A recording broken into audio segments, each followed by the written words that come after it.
Well, hunters and little moths alike. It's come to our attention that you all enjoyed our Welcome to Yalnam video with the merry adventures of the Healing Church. So, we've decided to make a new one. This time, we are going to delve into the origins of the Healing Church back when they were in their freshman years, with sex, blood, and rock and roll. With that being said, allow me to haphazardly spew out the contents of the final year books of Byrgenwerth, sweet Byrgenwerth.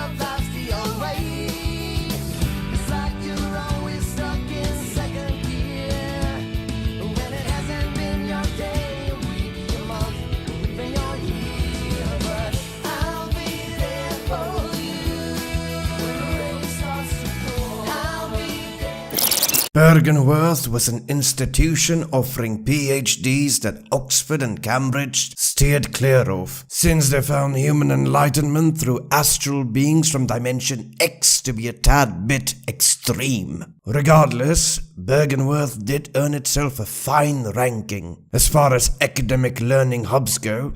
And like every other university, the students toiled away in their lecture halls as they did during their numerous make-out sessions amongst the bookshelves. Realizing that lecturing astrophysics left him very much lonely, and with the sorting hat on an exchange semester at Hogwarts, Headmaster Willem forged his own little frat pack with Lawrence, Carol, German, and Mikolash, with guest appearances by sorority member Maria, the first feminist. In between their toga parties during recess breaks, this inner circle shut down and took Darwin's theory of evolution a tad bit too seriously. Nevertheless, one too many incessant incidents of recreational drug abuse in their dormitories gave them the splendid sensation of ascension, and it dawned upon them that they somehow needed to attain a permanent high. And if interdimensional dominance was part and parcel of it, why the bloody hell not? And therefore I am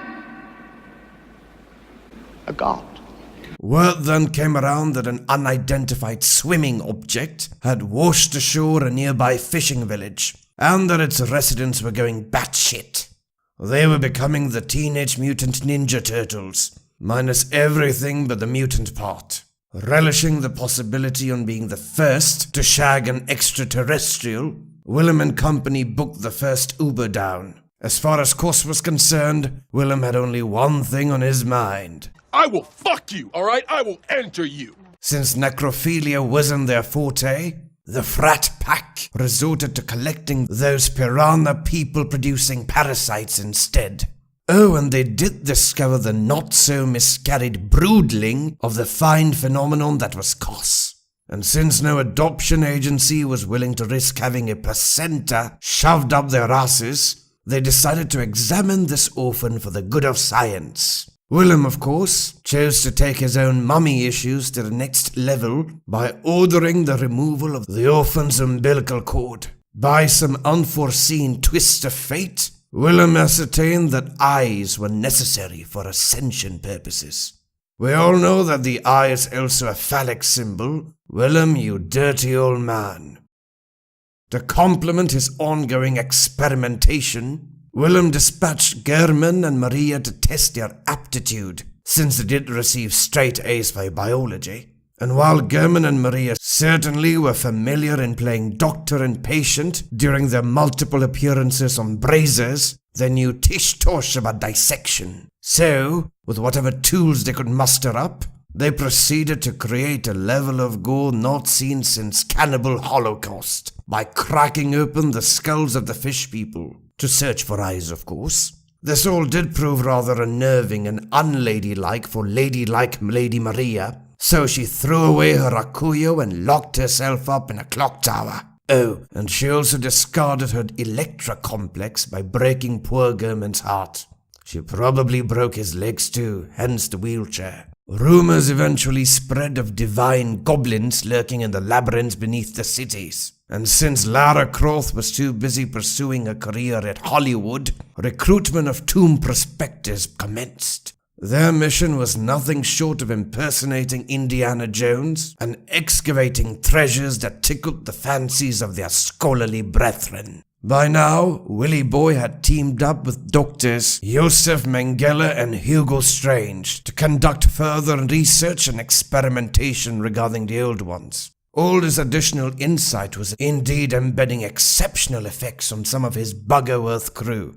After being expelled by the dwarven smiths in Khazad Dûm for lacking a beard, Carol allowed the whisperings in her cranium to guide her in the art of runesmithing. Of course, she did ultimately graduate and buy herself a nice condominium at Hemwick Charnel Lane. She did, however, forget applying for home insurance and ended up in debt due to her writings on the walls about voices in her head.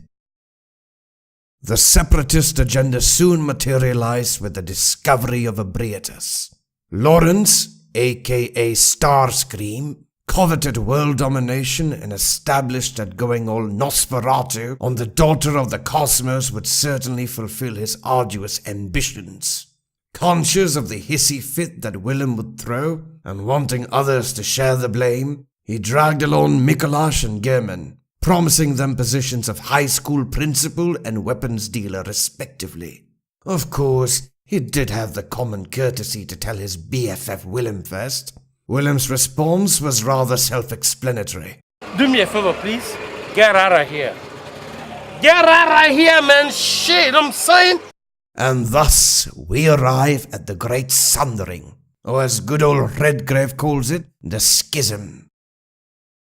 Willem persevered, and was dauntless in his search for the eldritch truth. With his board of directors dissolved, he took to subverting student-teacher relations with a freshman named Rom, the vacuous seductress. Hand in hand, and in other places, they revolutionized evolution as we know it, with breakthroughs in character design that Ubisoft and EA could only ever dream of. Having masturbatory delusions of a cameo appearance in Dark Souls for the sole purpose of a Sunday night grinder date with Quelaag, Willem successfully swayed Rom into embodying the culmination of his research, conjuring forth an experiment or rather ritual worthy of H.P. Lovecraft. Rom's metamorphosis was a blessing to behold. Unsurprisingly, this left Willem rather lonely, with only the company of Doris the Graveguard and Dickie the Doorman to join him for afternoon tea. Well, we all know how this tale was concluded, when Willem went from being first provost to first retard. Alas, I've granted you all some insight on the Byrgenwerth saga. There exists a plethora of tales that seek my pillaging. I've yet to explore the choir and the school of Mensis. And what about our favorite avian hunter of hunters? So many stories, so little time. So please, share, spread, and subscribe. Tell your friends, your parents, and even your pets. With that being said, I shall bid you all farewell. Ta-ta for now.